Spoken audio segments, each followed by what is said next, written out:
Bienvenidos. En esta nueva sesión les voy a comentar sobre JUnit como framework de testing y cuáles son los conceptos básicos que cualquier desarrollador debe conocer. Muy bien, como les decía, en esta sesión les voy a explicar por qué es que debemos utilizar JUnit, para qué sirve hacer una prueba, cuáles son los métodos principales con los cuales nosotros contamos para encuadrar cualquier tipo de test que necesitemos. Y cuando digo cualquiera, bueno, esto es entre comillas, dado que hay preferencias de frameworks de acuerdo al tipo de testing que queramos realizar. Y cuáles son las ventajas que nos va a otorgar la utilización o la implementación de código para hacer testing sobre nuestro código. Entonces, para empezar, ¿qué es JUnit? JUnit no es más que un framework, es el framework más elegido para hacer testing, pero no cualquier testing. Nosotros podríamos hacer testing sobre código y también podríamos hacer testing sobre una capa web. Bueno, para testing sobre el código puro y duro, es decir, el código que nosotros escribimos en nuestros controladores, en nuestros repositorios, en los servicios que vayamos a implementar, bueno, para ese tipo de código podemos utilizar JUnit.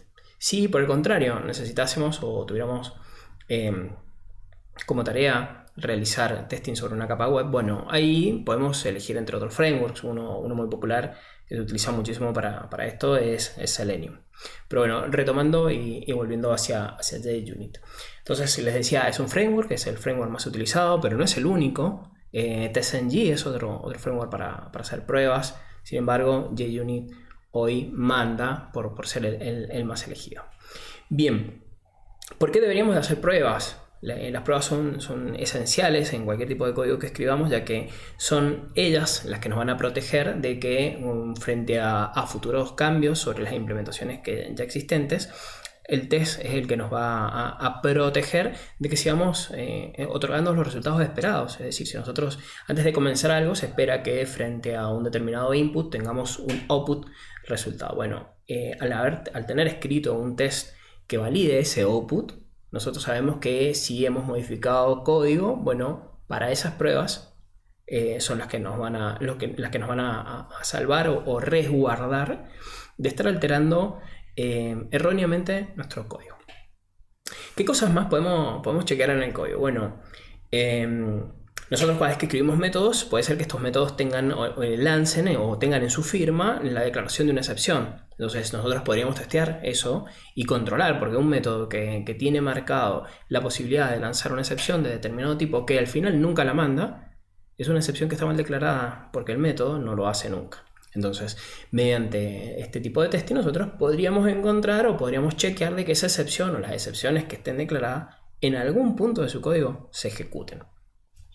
También podríamos controlar tiempos de ejecución. Eso es clave en el sentido que si nosotros garantizamos que determinada operación se va a realizar en X cantidad de tiempo, bueno, lo tenemos que poder medir y lo tenemos que poder controlar. Mediante JUnit también vamos a poder hacer este tipo de pruebas. Así que bueno, sin más rodeos, lo que les voy a mostrar ahora es cómo vamos a generar un nuevo proyecto, y sobre ese nuevo proyecto les voy a explicar, bueno, algunas consideraciones que hay que tener presente, como es por ejemplo el tema de la dependencia, y sobre otro aspecto, cuando declaremos test, por qué es importante manejar un framework de testing y abandonar la vieja usanza o la vieja escuela de generar métodos públicos y estáticos, el public static void main, mediante el cual muchas veces se hacen pruebas. Bueno, esa práctica de utilizar un public static void main en determinadas clases para probar generalmente los métodos que están en la misma clase, me refiero, es totalmente desaconsejado. ¿Por qué? Porque para empezar, es público, es estático. Es decir, que yo podría invocar ese método de cualquier otra porción de código. Y es más, ese código, una vez que está ahí, que se empaqueta y es una aplicación que está en producción, sigue siendo un hueco de seguridad, dado que cualquier olvido o no olvido que se invoca a esa clase va a ejecutar ese test. Y si la aplicación está en producción, va a ejecutar los tests sobre base de autoproducción. Si la aplicación está en testing, bueno, tal vez no importe. Si está en desarrollo, mucho menos. Pero lo importante es tener siempre en la cabeza presente de que ese uso de métodos para hacer testing está totalmente desaconsejado. De hecho, deberían poner multa por usarlo.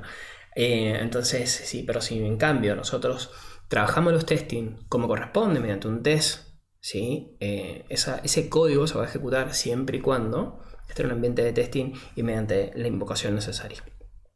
Bueno, sin más rodeos, les voy a mostrar ahora cómo vamos a generar nuestro proyecto. Entonces, lo primero es, vamos a generar un nuevo proyecto. Java Spring Starter. Está perfecto. Acá no vamos a agregar ningún tipo de dependencia, simplemente vamos a generar el proyecto.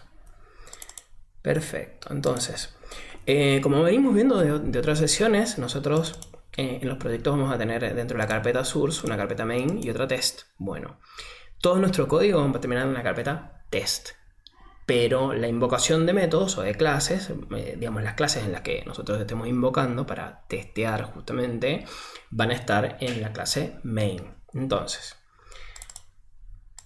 vamos a hacer una leve recorrida para poder ver fíjense, entonces nosotros tenemos la clase principal, acá es donde está nuestro código fuente, el código que nosotros queremos cuidar, y en la carpeta source test Java van a estar las clases que van a hacer prueba y que van a garantizar o proteger al menos la calidad del código que está acá. Entonces, lo primero es, vamos a generar una nueva clase que la vamos a llamar,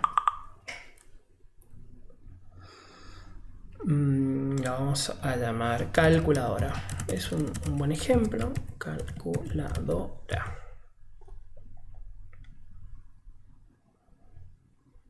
Perfecto, entonces calculadora la generamos a nuestra clase.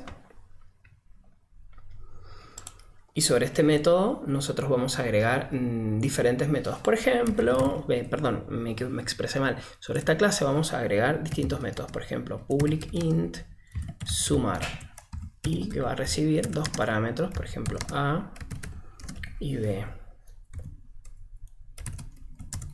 Y este método va a retornar la suma de a más b. Vamos a dar un poco de orden. Correcto, entonces la vieja escuela, tal vez con el mecanismo que veníamos utilizando, mal mecanismo, pero que a los fines educativos es práctico, porque no tenemos que introducirnos en un tema que tal vez no conocemos. La vieja manera de hacerlo, y lo que está totalmente desaprobado, es generar acá un método que sea público, static, void main, string, args.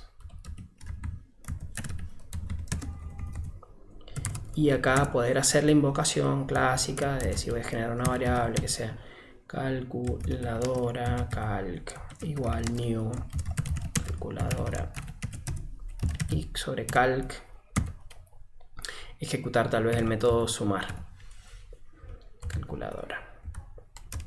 ¿Sí? Bueno, esto es lo que está totalmente prohibido. ¿Sí? Repito, este método está terminantemente prohibido. Nosotros lo vamos a borrar y vamos a continuar con el test. Entonces, en este otro test, lo que vamos a hacer, bueno, esta clase en realidad no la vamos a utilizar. Vamos a agregar una nueva clase que se va a llamar calculadora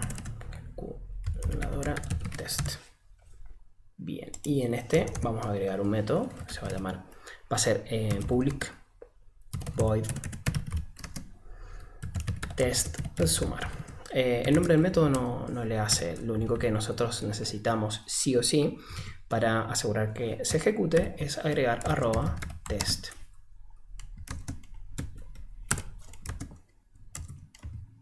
Perfecto. Habiendo agregado esta anotación, nosotros estamos en buenas condiciones. Ahora, previo a esto yo les había mencionado que como buenas prácticas siempre hay que revisar el POM. En este caso, en el POM fíjense que dice versión 8 y nosotros queremos trabajar con la versión 11. Otra cosa que deberíamos de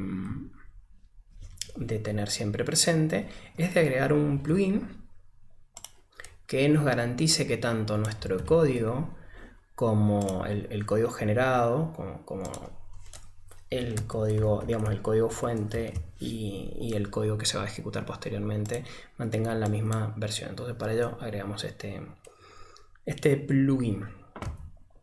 Entonces para retomar el test, simplemente vamos a hacer una invocación, vamos a generar una instancia de calculadora, vamos a ponerle calc y calcula.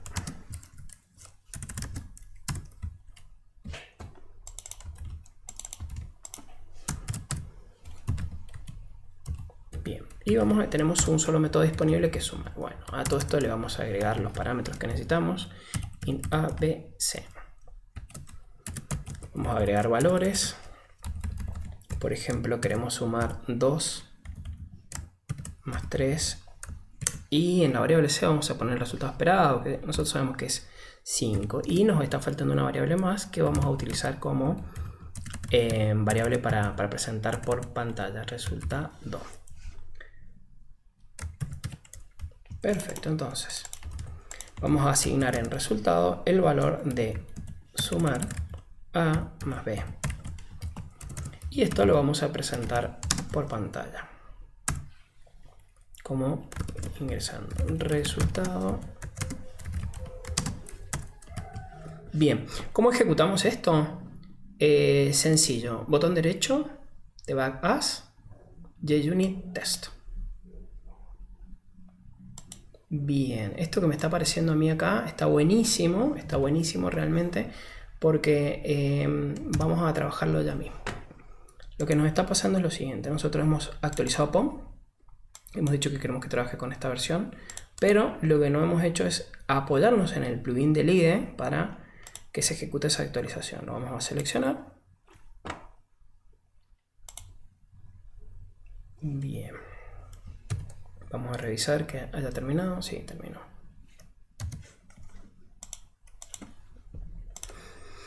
Vamos a chequear ahora en la info que nosotros tenemos del proyecto. Dice que está con la versión de JDK 11. Y vamos a revisar que en BuildPath esté trabajando con el JDK correcto. Apply and close. Y me llama la atención. Y bien, acá antes había una leyenda un poco rara. Vamos a ejecutar esto. ¿Qué podemos hacer? Otra forma de ejecutar esto es mediante las teclas abreviadas, las comúnmente mencionadas como shortcuts. Para ello tenemos que presionar Shift Alt D. ¿Sí? Fíjense, acá tenemos una opción. Se dice más T. Entonces vamos a ver las teclas que debemos mencionar: Shift Alt D y posteriormente T. Yo lo voy a hacer de una sola vez. Shift Alt D más la tecla T. Perfecto, se ejecutó el test. Resultado 5. Hasta acá está buenísimo, pero no es esto todo lo que tiene el framework para ofrecernos. Aparte de esto, siempre hay métodos que nosotros tenemos que utilizar. Tenemos métodos que nos permiten, que nos asegura el framework que se van a ejecutar antes de todos los tests, después de todos los tests, antes de cada uno de los tests o posteriormente de cada uno de esos tests. A continuación les voy a enseñar cuáles son las anotaciones de las que les estoy mencionando.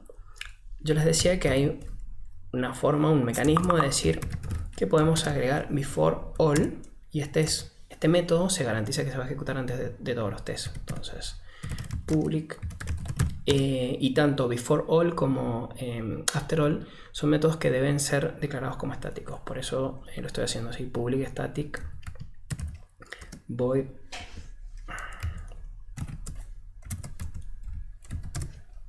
vamos a colocar before all. Les decía también que tenemos otro que se llama after all.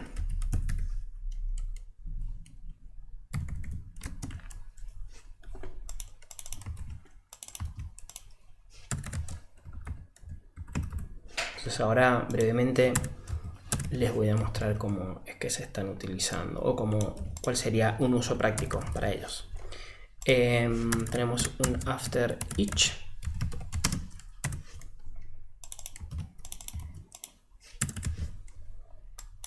Que es antes de cada método, perdón, posteriormente de cada método, y tenemos un arroba before each.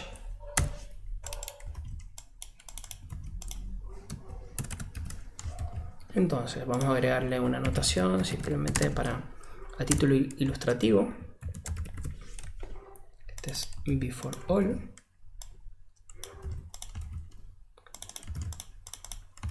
Posteriormente de todo. Este es luego de cada ejecución de test. Esto es previo a cada uno de los tests. Para que la prueba sea más objetiva, nosotros tendríamos que tener más de un test, porque si no va a ser todo exactamente el mismo resultado que tenemos. Bien.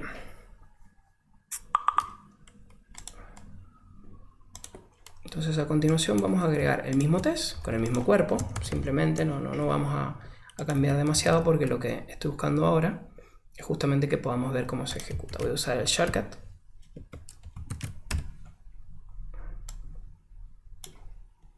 Tuve un error. Vamos a ver cuál fue el error ese. Before.